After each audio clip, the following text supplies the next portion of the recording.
우리는 고난주간 특별 새벽기도회를 통해서 예수님께서 십자가에 못 박히시고 부활하신 이 7일간의 발자취를 함께 쫓아가려고 합니다. 이 예수님의 이 7일간의 삶의 발자취를 살피는 것은 우리 그리스도인들에게 아주 큰 의미가 있다고 생각합니다. 우리 성도님과 저에게 만약 이 땅에서의 마지막 7일간의 삶만이 우리에게 남아있다면 우리는 과연 무엇을 하겠습니까? 물어보나 마나 우리가 생각하는 가장 의미 있고 중요한 바로 그 일을 할 것입니다. 우리 예수님도 마찬가지셨습니다. 예수님께서는 당신의 이 7일간의 삶의 여정을 통해서 이 제자들에게 절실히 말씀하시고자 하셨던 것을 이 행동으로 보여주고 계십니다. 이 고난주간 특별 새벽 기도회 동안 이 주님의 마지막 7일간의 삶을 쫓아가며 우리를 향한 주님의 그 간절한 마음을 새기고 묵상하여서 우리 가슴 속에 주님의 마음을 담아 더욱 온전한 그리스도인의 삶을 살기를 결단하는 이 고난의 주간이 되기를 간절히 소원합니다. 오늘 이 아침에는 예수님께서 어린 나귀를 타시고 예루살렘으로 입성하신 이 종려주일 다음 날에 하신 일들을 쫓아가 보도록 하겠습니다. 마가복음 우리 11장 11절에 보시면 예수님께서는 나귀를 타시고 예루살렘에 입성하신 이후에 성전으로 곧바로 가셔서 성전의 모든 것을 둘러보신 이후에 약 3.4km 떨어진 이 베나니라는 마을로 물러가셔서 제자들과 함께 쉬셨습니다. 현대인의 요일로 따져보았을 때 주일날에 예수님께서는 예루살렘에 입성하셨고 오늘 월요일날에 두 가지 사건을 일으키셨습니다. 그 두 가지 사건의 첫 번째는 무화과나무를 저주하는 사건이며 두 번째는 이 성전을 정결케 하시는 사건이었습니다. 이 두 가지 사건은 전혀 연관성이 없는 사건과 같아 보이지만 아주 긴밀하게 연관된 사건들입니다. 오늘 월요일 이 아침에는 예수님의 이 두 가지의 사건을 함께 보시며 이 본질로 돌아가라, 본질로 돌아가라는 말씀으로 주님의 이 마지막 발자취를 함께 쫓아가 보겠습니다. 첫 번째, 성도의 본질은 화려한 잎이 아니라 열매입니다. 성도의 본질은 화려한 잎이 아니라 열매입니다. 11장 12절의 말씀에 따르면 우리 예수님께서 베다니에서 나오셨을 때 시장하셨다라고 말씀합니다. 아마도 일찍 베다니에서 나오셨기에 시장하셨을 것이라고 생각합니다. 13절의 말씀에 보니 마침 우리 예수님께서 시장하시던 중에서 멀리 잎사귀 있는 한 무화과나무를 보시게 되었습니다. 시장하시니 당연히 예수님의 발걸음이 그곳으로 옮겨졌습니다. 예수님께서는 그 무화과나무에 무엇이 있을까요? 살펴보셨지만 무성한 잎 이외에는 아무 열매도 발견하실 수가 없었습니다. 이와 같은 무화과나무를 향하여서 오늘 14절 말씀을 보시면 이제부터 영원토록 사람이 내게서 열매를 따먹지 못하리라고 예수님께서 저주를 퍼부으십니다. 우리를 당황스럽게 하는 것은 13절의 마지막 부분에 보면 이때는 무화과의 때가 아니라는 것입니다.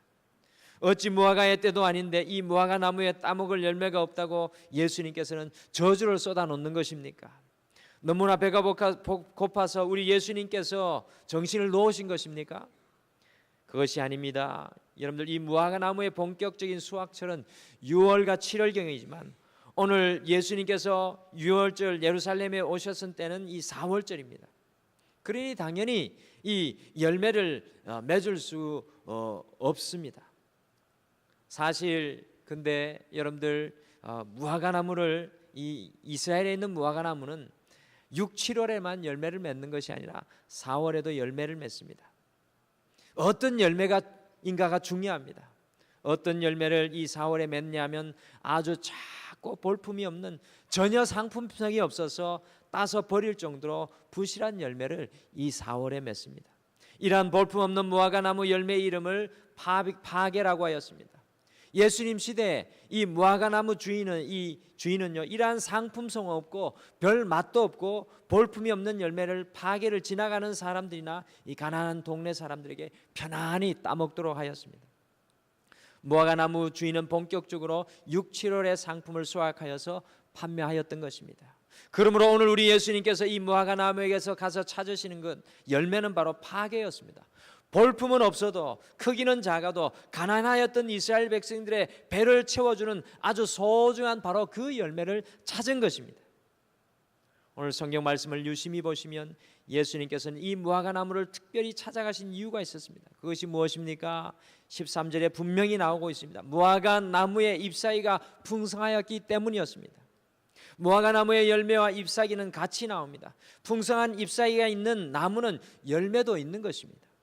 그런데 문제는 이 무화과나무는 잎사귀만 풍성하였지 열매가 없는 것이었습니다. 여러분들 구약 성경 전체를 보시면 무화과나무가 이스라엘 백성들을 상징하는 것입니다. 오늘 예수님께서 저주하시는 이 무화과나무는 바로 우리 모두를 상징하는 것입니다.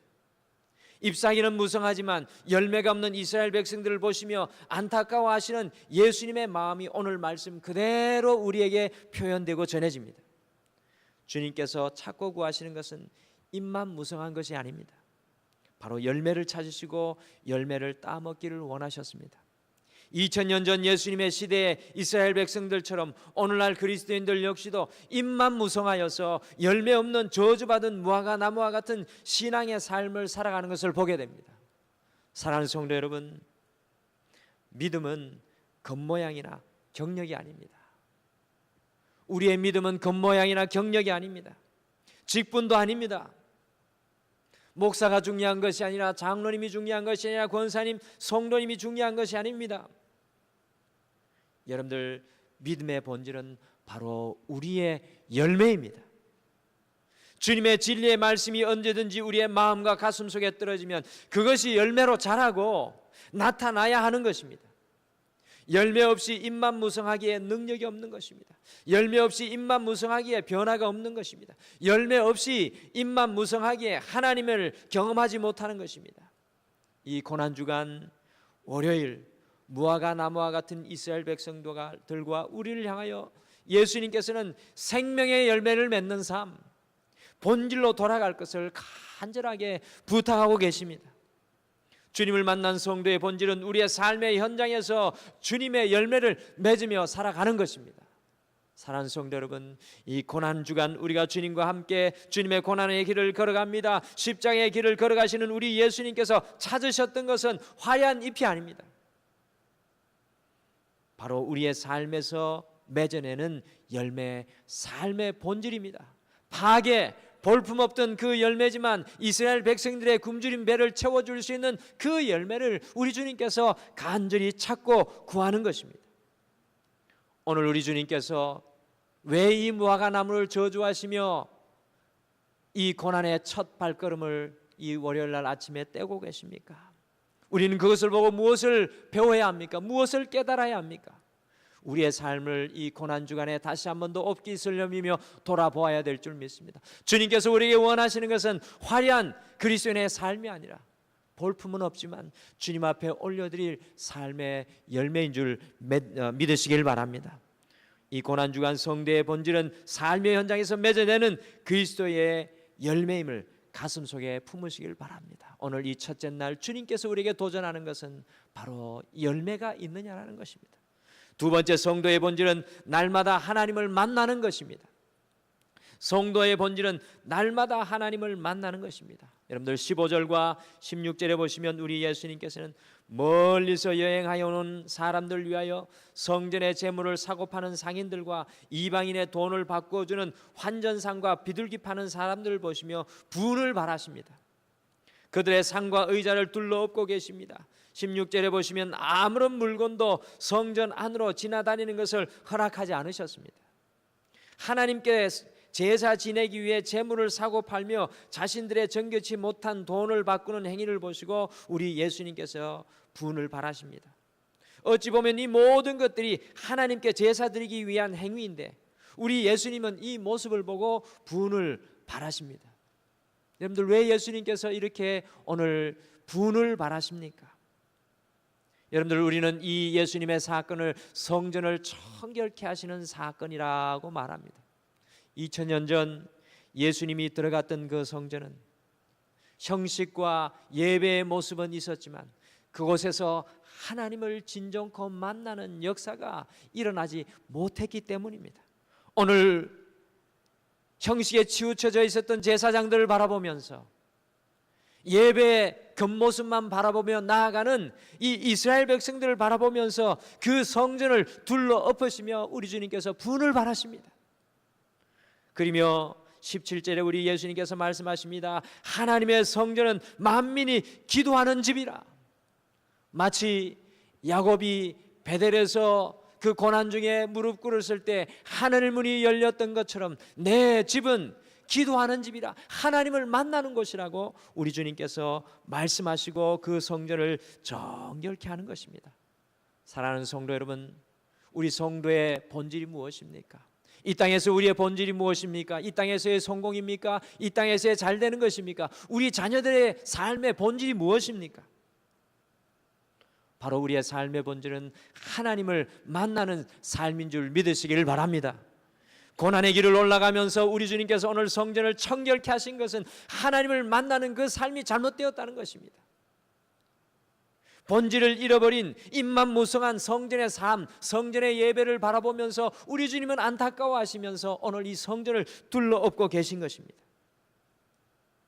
주님께서 이렇게 분노하시는 것은 이 예배가 삶의 중심, 본질이 아니 되었기 때문에 그 본질로 돌아가라고 우리 주님께서 오늘 이스라엘 백성들에게 도전하고 계십니다. 사랑하는 성도 여러분, 오늘 이 아침에 고난 주간 첫째 날 월요일 이 새벽 예배에 나아가면서 우리는 우리 자신을 돌아보아야 합니다. 과연 여러분은 진정코 주님을 만나고 계십니까? 여러분의 예배를 통하여서, 여러분의 삶의 예배를 통하여서, 여러분의 삶의 현장을 통하여서 제일 먼저 주님을 만나고 계십니까? 주님의 그 발자국 아래에서 무릎 꿇으며 마치 세리가 주님 앞에 나아가 기도하였던 그 간절함으로 주님을 만나고 계십니까? 이 고난주일 첫 주 이 월요일 아침에 성전을 청결케 하시는 그 주님의 모습을 바라보며 다시금 본질로 돌아가기를 소원합니다. 우리 성도에게 가장 중요한 것은 하나님을 만나는 것입니다. 저는 이 고난주간을 통하여 여러분들이 주님을 새롭게 만나기를 간절히 축복합니다. 어제의 주님이 아니라, 미래에 다가올 주님이 아니라, 이 고난주간 나의 인생에 새롭게 역사하여 주시고 나를 만나 주시는 주님, 내 인생을 향하여 새롭게 약속하여 주시는 주님, 내 자녀를 향하여 새롭게 말씀하여 주시는 주님, 우리 교회를 통하여 새롭게 역사하여 주시고 말씀하여 주시는 그 주님을 만나시기를 간절히 축복합니다. 오늘 이 월요일 날 예수님께서 보여주신 두 가지의 사건들, 무화과 나무를 저주하시고 성전을 정결케 하는 사건을 통하여 우리 예수님은 우리의 성도의 삶의 겉을 보는 것이 아니라 속을 보신다고 다시금 말씀합니다. 성도의 본질은 화려한 잎이 아닙니다. 성도의 본질은 비록 볼품없고 연약할지라도 바로 우리의 열매입니다. 사랑하는 성도 여러분, 지금부터는 열매 맺기를 소원합시다. 사랑의 열매를 맺고, 관용의 열매를 맺고, 온유의 열매를 맺고, 주님의 은혜의 열매를 맺기를 소원합니다. 성도의 본질은 하나님을 만나는 것입니다. 우리가 하나님과 만나는 그 만남은 어떻습니까? 혹시 동맥경화가 걸린 것과 같이 하나님과의 관계가 깨어져 있지는 않습니까? 이 고난주간 우리의 마음의 성전, 우리의 삶의 성전이 청결케 되어서 날마다 주님을 만나는 삶으로 회복되기를 간절히 소원합니다. 우리 다 같이 기도하겠습니다. 오 주님, 이 고난 특별 새벽 기도의 첫 시간을 깨워주시고, 오늘 주님 이 월요일 무화과를 향하여 분을 바라시고 성전을 정결케 하시며 주님의 안타까운 마음을 표현하시는 것을 바라봅니다. 이것은 그저 2000년 전에 있었던 사건이 아니라 오늘 우리를 향한 주님의 말씀인 줄 믿습니다. 우리는 너무나도 많은 삶 가운데 그저 화려한 것들을 추구했습니다. 그러나 가장 중요한 것은 볼품 없을지라도 나의 삶의 현장 가운데 주님 앞에 맺어내는 그 열매가 주님이 가장 기뻐하시는 삶의 본질이라는 것을 다시 깨닫게 됩니다. 주님, 오늘 이 하루 다른 무엇보다도 주님을 향한 열매를 꽃피워내게 도와주시옵소서. 주님, 특별히 주님께서 오늘 성전을 둘러엎으시며 새롭게 하십니다. 우리의 인생 가운데서도 우리의 삶의 성전을 새롭게 하기를 소원하시는 줄 믿습니다. 이번 한 주 우리의 삶의 성전을 새롭게 하고 정결케 하여 주셔서 우리를 새롭게 만나 주시옵소서. 우리를 향한 주님의 새로운 약속과 비전과 꿈과 주님의 그 말씀이 새롭게 임하게 도와주셔서 우리의 힘과 능력이 아니라 주님의 힘으로 주님을 다시 한 번 더 힘있게 붙잡는 한 주가 되게 도와주시옵소서. 오늘도 우리의 기도를 힘있게 하여 주실 줄 믿고 감사드리며 예수님의 이름으로 기도드립니다. 아멘. 하늘에 계신 우리 아버지여, 이름이 거룩히 여김을 받으시오며 나라가 임하옵시오며 뜻이 하늘에서 이루어진 것 같이 땅에서도 이루어지이다.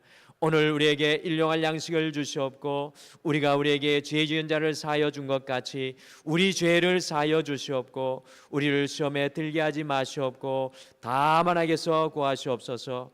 대개 나라와 권세와 영광이 아버지께 영원히 있사옵나이다. 아멘. 오늘 이 아침에 함께 기도하실 때는 이 고난의 길을 걸으신 우리 주님께서는 입만 무성한 이스라엘 백성들을 바라보며 안타까워 하시는 것을 우리의 가슴 속에 품기를 소원합니다. 과연 우리의 삶은 어떠합니까?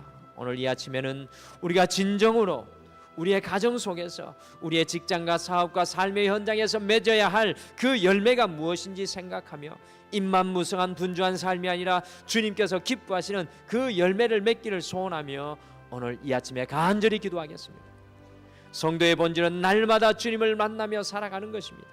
어제 만났던 주님이 아니라 내일 만날 주님이 아니라 이 고난주간 살아계신 그 주님을 새롭게 만나는 은혜의 역사를 허락해 달라고 오늘 이 아침에 함께 간절히 기도하겠습니다. 이와 같은 기도의 제목으로 여러분들 간절히 기도하시다가 자유롭게 돌아가시길 바랍니다. 기도하겠습니다.